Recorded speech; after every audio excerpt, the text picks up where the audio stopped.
மத்தேயு நற்செய்தி முதல் அதிகாரம் இறைவசனம் 19. மரியாவின் கணவர் யோசேப்பு நேர்மையாளர். அவர் மரியாவை இகழ்ச்சிக்கு உள்ளாக்க விரும்பாமல் மறைவாக விலக்கிவிட திட்டமிட்டார். கிறிஸ்தியஸ்வல் பிரியமான சகோதர சகோதரிகளே, காஸ்பல் ஹீலிங் மினிஸ்ட்ரி வழியாக இன்றைய தவக்காலத்தில் ஒரு உன்னதமான, ஒரு மேன்மையான ஒரு விழா கொண்டாட்டத்தில் புனித சூசேப்பரினுடைய, புனித யோசேப்பினுடைய திருவிழா நாளில் உங்கள் அனைவரையும் சந்திப்பதில் மகிழ்ச்சி அடைகிறேன். எப்பேற்பட்ட மனிதருக்கு எப்பேற்பட்ட ஆசீர்வாதம்! அப்பேற்பட்ட புனிதரிடமிருந்து எப்படிப்பட்ட வாழ்வின் பாடத்தை கற்றுக்கொள்ள போகிறோம். அன்புக்குரிய சகோதர சகோதரிகளே, புனித யோசேப்பினுடைய விழா தவக்காலத்தில் சற்று பெரும் விழாவாக கொண்டாட திரு அவை நமக்கு அழைப்பு. இது எக்ஸப்ஷனலாக வர்ற ஒரு ஃபீஸ்ட். அதோடு மட்டுமல்ல, புனித யோசேப்பை குறித்து நாம் விவிலியத்திலே அதிகமாக பார்ப்பதில்லை, கொஞ்சம் தான் பார்க்க முடியும். மார்க்கு நற்செய்தியில் யோசேப்பை குறித்து ஒன்றும் வரவில்லை. யோவான் நற்செய்தியில 2 இடத்தில் மட்டும் யோசேப்பை குறித்து சொல்லப்படுகிறது. அதுவும் இயேசு கிறிஸ்துவை முன்னிட்டு யோசேப்பின் மகன் இயேசு கிறிஸ்து என்று கொடுக்கப்படுகிறது. மத்தேயு நற்செய்தியில, லூக்கா நற்செய்தியிலும் சற்று கூடுதலான பகுதிகள் வருகிறது. மத்தேயு நற்செய்தி எடுத்து பார்த்தோம் என்றால், ஞானிகளுடைய வருகையின் போது யோசேப்பினுடைய பெயர் இடம்பெறுகிறது. எகிப்திற்கு செல்லும் பொழுதும், எகிப்திலிருந்து திரும்பி வரும் பொழுதும் அங்கு யோசேப்பினுடைய பெயர் இடம்பெறுகிறது. லூக்கா நற்செய்தியிலே இன்னும் கொஞ்சம் கூடுதலாக 2வது அதிகாரம் 3 அந்த அதிகாரம் முடிவு வரை யோசேப்பை குறித்து சில இடங்களில் மேற்கோள் காட்டப்படுகிறது. குறிப்பாக அகஸ்து சீசரினுடைய ஆணைப்படி கணக்கெடுப்பு போது யோசேப்பினுடைய பெயர் வருகிறது. இடையர்கள் எல்லாம் ஒன்று சேர்ந்து குழந்தை இயேசுவை காண வரும்போது யோசேப்பையும் அன்னை மரியாவையும் குழந்தையும் அவர்கள் காணும் பொழுது அங்கே அவருடைய பெயர் இடம்பெறுகிறது. தூய்மை சடங்கை நிறைவேற்றுவதற்காக யோசேப்பின் பெயர் இடம்பெறுகிறது. பாஸ்கா பண்டிகைக்கு செல்லும் பொழுதெல்லாம் யோசேப்பினுடைய உடனிருப்பு இருப்பதை பார்க்க முடிகிறது.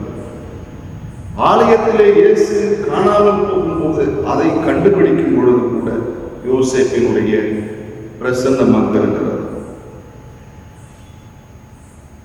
ஆண்டவர் இயேசுவை ஆலயத்தில் காணிக்கையாக கொடுக்கும் போது கூட அங்கு யோசேப்பினுடைய பெயர் இடம்பெறுகிறது. ஆக இப்படி விவிலியத்தில் அதிகமாக இல்லாமல் மிக குறுகிய அளவுக்கே யோசேப்பினுடைய பெயர் இடம்பெற்றிருக்கிறது. ஒரு சிலரை குறித்து சொல்லும் பொழுது ரொம்ப பேச வேண்டியது, சுருக்கமா சொன்னாலே அதுவே மிகப்பெரிய மேன்மையாக இருக்கு. அப்படி மிக சுருக்கமாக சொல்லப்பட்ட மிக மேன்மையான அந்தஸ்தை அடைந்த ஒருவர் என்று சொன்னால் அது புனித யோசேப்பை தான் குறிக்கிறது. யோசேப்புக்கு இன்னொரு பேர் என்ன சொல்றாங்க? வளனார், புனித வளனார் என்று சொல்றாங்க. மரியாவினுடைய கணவர் என்றும் வருகிறது.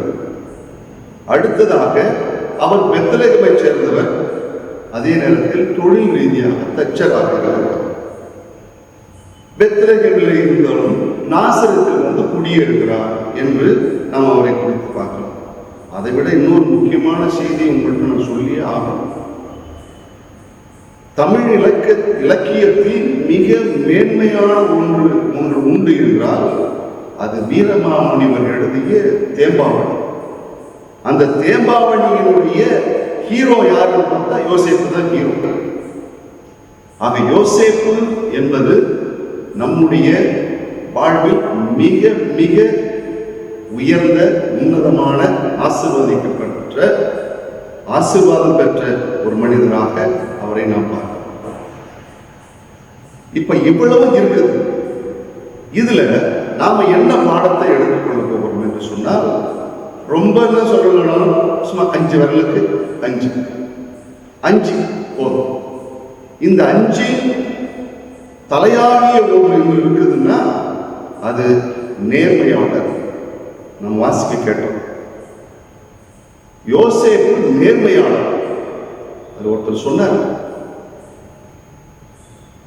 யார் எப்படி இருந்தா என்ன, நீ நேர்மையா இரு, அது உனக்கு கொடுக்கிற பரிசு என்னன்னா அதுதான் கம்பீரம். அதுதான் கம்பீரம்.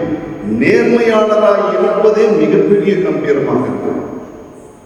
அப்படி யோசேப்பு நேர்மையாளர். அதைத்தான் முதல்ல நம்ம பார்க்கணும். ஒரு நிகழ்வு ஒன்று கேட்டேன்.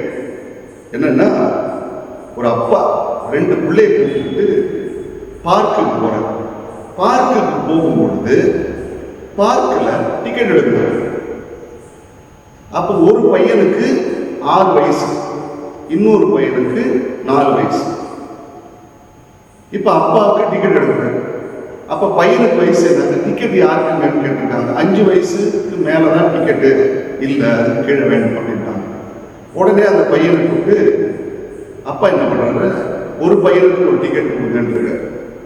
ஆனா அவன் பையன் பார்க்கறதுக்கு கொஞ்சம் உள்ளமா இருப்பான், அந்த மாதிரி வயசு தெரியாது. இருந்தாலும் அதை பார்த்துட்டு அந்த கவுண்டர்ல உட்காந்துருக்கிறவர் கேட்டார், ஏங்க பையனை பார்க்கறதுக்கு 6 வயசு மாதிரி தெரியலையே, நீங்க சொல்லியிருக்கலாமே, 5 வயசுன்னு சொல்லியிருக்கிறத 4 வயசு 5 வயசுன்னு சொல்லியிருக்கலாமே அப்படின்னு கேட்டிருக்காரு. ஆனா இன்னைக்கு காலகட்டத்தில் 10 வயசானவங்களே மடியில் தூக்கி வச்சுட்டு வயசாகலன்னு போனாங்க. எதுக்கு? டிக்கெட் எடுக்கிறது தான், வேற எதுக்கு? அது மாதிரி சொல்லியிருக்கிற காலத்தில் இப்போ இது மாதிரி இருந்திருக்கிறார். இதை பார்த்த உடனே அவர் கேட்டார், நீங்க 5 வயசுன்னு சொல்லியிருந்தா டிக்கெட் இல்லாமல் போய் 5 ரூபா மிச்சமாக இருக்குமே அப்படின்னாரு. அவ்வளோதான். உடனே அந்த மனுஷன் சொன்னார், பாருங்க சார், 5 ரூபாய் நான் எப்போ வேணாலும் சம்பாதிச்சிருக்கலாம். ஆனால் 5 ரூபாய்க்காக எங்கள் அப்பா என்னுடைய வயசை 1 வயசை குறைச்ச போய் சொல்லிட்டாரு பாருங்க. அப்படி என்னுடைய வயசை 5 ரூபாய்க்காக குறைச்சு விட்டாரே, இந்த நேர்மையை நான் திரும்ப சம்பாதிக்க முடியாது சார். எவ்வளவு கஷ்டப்பட்டாலும் சம்பாதிக்க முடியாது. அதனால இதுல ஒன்றும் பெரிய தவறு இல்லை அப்படின்னு சொல்றாங்க. அன்புக்குரியவர்களே, நேர்மையாளர் என்கிற பட்டத்தை விட மிக உயர்ந்த பேர் எதுவுமே கிடையாது. விவிலியம் தெளிவாக சொல்கிறது பாருங்கள், வாசிக்கணும். அதாவது நேர்மையாளரை ஆண்டவர் ஒருபோதும் புறக்கணிப்பதில்லை. நேர்மையாளரை ஆண்டவர் ஒருபோதும் புறக்கணிப்பதில்லை. அதனால முதல் பாயிண்ட் அவர்கிட்ட இருந்து கத்துக்கிறது நேர்மை. குறைந்தபட்ச நேர்மையாவது நம்முடைய வாழ்வில் வெளிப்பட வேண்டும். 2வது, அன்னை மரியாதை இகழ்ச்சிக்கு உள்ளாக்காமல் இருந்தவர். ஒருவர் மற்றவரை இகழ்ச்சிப்படுத்தக்கூடாது. எந்த சூழ்நிலையாலும் நாம கஷ்டப்பட்டாலும் பரவாயில்லை, அடுத்தவர்களை இகழ்ச்சிக்கு உள்ளாக்கக்கூடாது அப்படிங்கிற மனநிலை யோசேப்பு அதை நாம கற்றுக்கணும். 2வது. 3வது, அதாவது யார் சொல் பேச்சு கேட்கிறோங்கிறது முக்கியம், ஆண்டவர் சொல் பேச்சு கேட்கிறோமாங்கிறது முக்கியம். ஏன்னா அவர் சொல்லுறது மற்றவங்க சொல்றது கூட தப்பா போயிடும், ஆனால் ஆண்டவர் சொல்ற காரியம் தப்பா போகாது. அதனால இவர் என்ன பண்ணுவாரு, ஆண்டவர் தனக்கு என்ன சொல்கிறாரோ அதை கேட்டு செய்கிறார். ஆண்டவர் சொல்றதை மட்டும்தான் கேட்பார். அது கனவின் வழியாக, மற்ற சூழ்நிலை வழியாக, உறக்கத்தில், இப்படி புனித சூசையப்பர் ஆண்டவர் என்ன சொல்கிறாரோ அதை கேட்டார். இது 3வது. 4வது இன்னொரு விஷயம் இருக்கு. 4வது வரல. அதாவது ஒரு குழப்பமான சூழ்நிலை வருது, என்ன செய்யறது அப்படின்னா, குழப்பமான நேரத்தில் நீ ஊராய் போய் தேடாதே, ஆளாளா போய் சுத்தாத, அவங்கள்ட்ட கேட்கறது இவங்கள்ட்ட கேட்கறது, இவங்கள்ட்ட சொல்றது அவங்கள்ட்ட சொல்றது, அப்படிலாம் அலையாது. பேசாம கண்ணை மூடிட்டு சூசேப்பர் மாதிரி ஆண்டவர்கிட்ட கேளு, ஆண்டவரே எனக்கு இப்படிப்பட்ட குழப்பம் இருக்குது, என்ன செய்யறதுன்னு தெரியல, இந்த குழப்பத்திலிருந்து எனக்கு நீங்க விடுதலை கொடுங்க ஆண்டவரே அப்படின்னு சொல்லி மட்டும் பேசாம கேட்டு போய் நீ படு, ஆண்டவர் உனக்கு பார்க்கணும். யோசேப்புக்கு கொடுத்து விளக்கம் கொடுத்தவர் உனக்கு கொடுக்க மாட்டாரா? அதனால உன்னுடைய குழப்பமான சூழ்நிலை நீ யார்கிட்ட கேட்கணும்? ஆண்டவர்கிட்ட கேட்கணும். 5வது விரலுக்காக சொல்றது, அவர் அன்னை மரியாதை ஏற்றுக்கொண்டார். இன்னைக்கு அன்னை மரியாதை ஏற்றுக்கிறதுக்கு படாத படுறாங்க.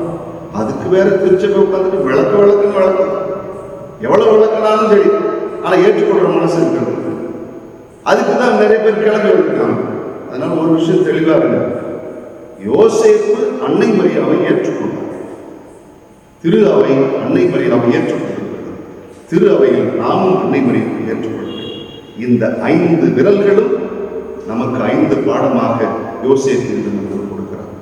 எப்பேற்பட்ட மனிதரிடத்தில் எப்பேற்பட்ட ஆசீர்வாதம், அப்பேற்பட்ட மனிதரிடத்திலிருந்து நாம் எப்படிப்பட்ட காரியங்களை கற்றுக் கொடுக்கிறோம். யோசேப்பு நேர்மையானவர், அன்னை மரியாளின் பேச்சுக்கு உள்ளாக்க விரும்பாதவர், ஆண்டவருடைய திருவுளத்தை ஏற்று நடந்தவர், தன்னுடைய குழப்பமான சூழ்நிலையில் ஆண்டவரின் திருவுளத்தை கேட்டவர், அன்னை மரியாளை ஏற்றுக்கொண்டார். எனவே அன்புக்குரியவர்களே, இந்த யோசேப்பின் திருவிழாவில் அந்த புனிதரிடத்தில் விளங்கிய பண்புகளை நம்முடைய வாழ்வில் நாம் எடுத்துச் செல்வோம். இந்த யோசேப்பினுடைய பரிந்துரை என்றும் உங்களோடு இருக்கிறதாக.